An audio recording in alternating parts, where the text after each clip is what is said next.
What happens when a fan game decides to branch off to become its own original thing? You'd get Freedom Planet, a 90s inspired 2D action platformer by Galaxy Trail. Stefan Duduro, the founder of the indie studio, felt that his time was being wasted as it being a fan game meant it wasn't truly his own work. He had trouble designing the protagonists, but he found a picture of Lilac, Carol, and Mila made by Zio Ling. I might have mispronounced that, I'm sorry if I have, after searching around in DeviantArt for help. The Chinese artist happily gave Stefan permission to use her characters, and he changed Lilac from a hedgehog to a dragon to make it more original. After an extremely successful Kickstarter, it was released onto Steam July 21st, 2014. But does it manage to rise above the sea in mediocre platformers, or will it simply be another drop in the ocean? My name's BlanK, and today we're looking at Freedom Planet. The game opens up with this rather lengthy intro cutscene. The Shui Gong Palace is being effortlessly attacked by powerful aliens, and I was really surprised to find that the cutscenes are fully voice acted. My turn. And even though there is a few characters that I feel have poor delivery, such as the king constantly speaking like this, What do you want with us? and Nira sounding a bit bored sometimes, What is the meaning of this? it's generally pretty decent. But damn, Lord Brevin's voice, it's perfect for a main villain.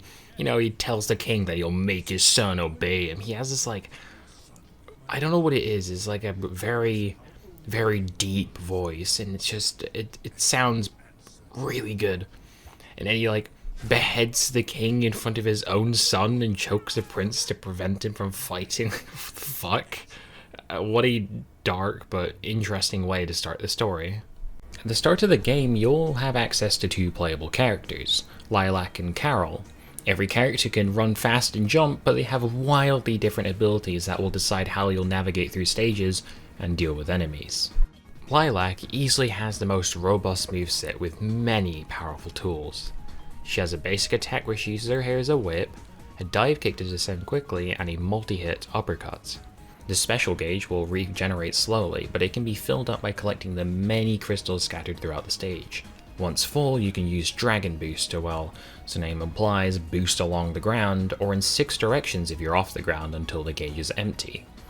Since it deals damage and makes you invincible for the whole animation, it's fantastic for safely charging into danger. There's no way to manually cancel the animation though, so if you use it incorrectly, you'll have to awkwardly wait a bit to use it again. She can also use Dragon Cyclone to perform a spinning attack, which functions like a double jump. It also slows your fall speed and can be used to reach great heights if used on a spring. You can cancel the move by doing any basic attack. One thing that I love about Freedom Planet's controls is that most moves are useful in both combat and platforming. I think this is the best way to integrate combat into platformers, as it makes learning and mastering the controls far easier. Carol has some extremely powerful moves in the right situations. She has a fast basic attack, a mid-air pounce that gives you access to a more powerful claw attack, and a Sonic-like roll that can damage enemies. Her wild kick will make you go full Chun-Li, and it uses up the entire special gauge, but it can be cancelled anytime. You are also invincible during the entire animation, which makes it stupidly good during boss fights. Carol's more situational tools are the wall jump, which lets her climb walls by repeatedly jumping up them. She can use jump pads to reach areas that are hard to get to, and she can make use of the fuel tanks sprinkled throughout the stages to summon her motorbike. This increases her speed and acceleration and lets her boost for instant speed. You can also drive up walls because I don't know, okay? You can just drive up walls, it just works, okay?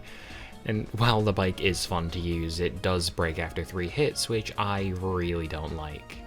After the second stage, you'll unlock Mila, and her gameplay takes a lot of getting used to. She doesn't have access to any basic melee attacks, so you'll need to make use of her cubes and shield to deal with enemies. The basic shield can deflect some projectiles and will fire a pretty pathetic laser when released. What you want to do is create a cube using the special button first. Doing this, then making a shield will make it larger, and once you release it... Oh yeah, this laser single-handedly makes Mila a complex character, as the large laser will launch her backwards. To gain speed with Mila, you'll have to fire it backwards to reach insane speeds. If you need to travel vertically, you can combine the large laser with her flutter jump since Mila can use her big ears to float briefly. Freedom Planet's levels they're fantastic. The small issue I have with them though is that some levels require you to go out of your way to find a switch to progress, and I got lost a few times trying to backtrack to where the now unlocked door was, which was frustrating, and in the second level it even has an arrow to indicate where the unlocked area is. They never make use of it again. I also found the camera to be a bit too zoomed in. While I appreciate that the camera does pan forward when you start moving, I died to certain obstacles that I couldn't react to or couldn't see the next part of the stage because of the zoom. Despite each stage being longer than your average platformer, they never drag on due to the constant stream of interesting gimmicks and energetic set pieces. Dragon Valley has you running away from a boulder, Pango Lagoon has Rainsel power up Lilac's Dragon Boost which leads to interesting scenarios, and the final set of stages, Final Dreadnought, answers a question I never really thought about in platformers. What the hell is the villain doing whilst we're on our way to fight them? In these stages, Lord Brevin will open airlocks in an attempt to fling you into space, straight up taunt you, fire at you with turrets, and my favourite part has to be this. You're forgetting something important about our troops. They don't need oxygen. Each stage has 10 star cards hidden within them, which are optional items which unlock things such as music, voice lines, or concept art. The time attack mode is pretty useful for going back to the levels to find cards or to speedrun stages, but once you complete a game with a character, you can just select any level with them. In time attack, you can access the Shang 2 Academy, which is a set of small challenges where you have to break all of the targets. It's very short, but it's decent fun. Completing all the challenges will unlock a Mahjong minigame, which sounds random, but it fits with the Eastern Asian theme that's present throughout the game. From more obvious references such as the background of Fortune Knight and Sushi, to more subtle stuff like the elemental shields taking from the Wu Zing with fire, earth, metal, water, and wood, instead of the classic elements everyone knows. The levels themselves are these colorful and visually interesting landscapes with design that puts emphasis on exploration and speed. Searching for items will net you gameplay focused rewards such as the elemental shields to give a passive effect and to block hits, or the elemental orbs which can be spent in the bonus stage. It doesn't matter what type of orb you collect, they all get added to a total to be spent to get a random shield, or 1-ups that carry over to the next stage. While I found it confusing that there's different types of orbs that all do the exact same thing, I'm guessing it's linked to the postponed DLC. Torque is an important character who was meant to be playable in a future DLC, but they postponed that to work on the sequel. The beta branch of Freedom Planet is the only way to play him, and his gameplay is almost finished and seems to be interesting as he has different guns he can take with him before a stage starts. Though I can see why he isn't in the base game, as his shooter gameplay doesn't mesh very well with the more speedy gameplay in the state he is in. You would collect specific elemental orbs to refill the ammo in his guns so he can keep firing at enemy threats, but since he isn't playable, the orbs kinda confused me at first. Enemies are sprinkled throughout every stage, and unlike many platformers, you don't take damage by simply touching them. Instead, they'll need to make an active effort to attack you for you to lose health. I really like this, as you won't be punished for running past them, but you'll still need to learn the enemy's attacks if you don't want to be damaged. Lilac and Carol have 7 health and Mila only has 4, which is indicated by the petals on the top left. You can heal by collecting petals, which are everywhere in stages, and you'll seriously want to keep yourself in top condition for the boss fights. Most stages have a mini-boss that is sometimes used as a transition to the next area of the stage, and at the end of every stage is a normal boss fight. These bosses, they're so good. They're fast-paced with minimal waiting, engaging with crazy attacks and patterns to recognize, and some of them are amazing on visuals alone. The Robo-Panther fight is easily one of my favorites. You're like running really fast while the boss that's chasing you, and he's like shooting rockets and lasers all over the place, and Serpentine is just hamming up his cheesy but entertaining lines and doing like evil laughs. It has this thrilling energy that's heightened by the music. This soundtrack in general is varied and is great, with every song feeling energetic and pretty funky.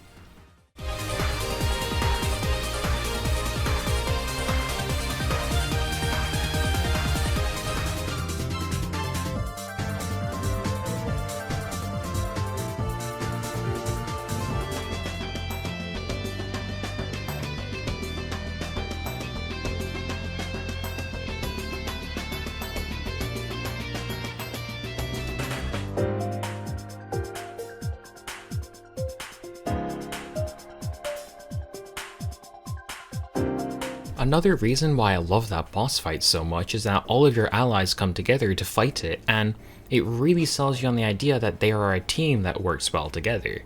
While they could have just had a cutscene showing us this, having it be shown in actual gameplay is far more interesting, and I think it's really cool.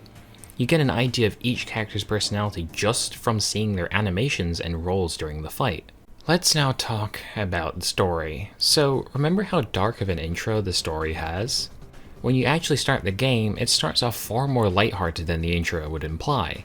It's a bit jarring. This isn't the only time the story struggles with tone and pacing, and I'm gonna spoil important key scenes, so if that's something you care about, please skip to the timestamp shown on screen. I'll give you some time, tab out, do whatever, click on the button, skip to the time. Alright, the end of Fortune Nights is the biggest example of this issue. After this stage, the boss escapes and fires at a city with his airship, which sounds pretty serious. But then, a few seconds later, the mayor comes along to say some comedic lines and invites the main characters over to dinner whilst they wait for an airship to be repaired. From this point forward, the tone changes drastically over a short period. Sushi! Hello, sir. Have you beheaded the intruders yet? Frolicking in the woods together with our makeup and pretty dresses. No point in thinking about a past that can't be changed. Shoot! We've gotta disable those ships or we're toast! For an 8-minute long set of cutscenes to cycle through the emotions that fast just feels strange. Also, I feel like the cutscene to gameplay ratio is way off for a fast-paced action platformer. A third of my entire playthrough in Lilac was entirely cutscenes. Personally, I feel like that's a bit much for this type of game. And despite there being a crap ton of cutscenes, they miss out on important details that left me really confused the first time around. After Thermal Base, Lilac and Torque get captured by Brevin. Brevin tortures Lilac twice, which was just really uncomfortable to listen to. That's both a compliment towards the voice actor for making a genuine scream of pain, and a complaint towards the script for having it go on way longer than it needed to. Right, so you see that Torque has been chained up there, and after a fade to black, he's out? What? I'm assuming Caro and Mila lets him out since, well, they're with him, but there wasn't anything showing that, and I've checked Caro and Mila's playthroughs and there isn't anything there. The ending is rather disappointing as well. The final boss ends with Lilac or Carol using extremely powerful attacks on Brevin to finish him off and then a fade to white. I thought they defeated him, but nope, he just flies away in the next cutscene. Show us what happened between the final boss and him escaping, as it was rather confusing when they didn't show anything.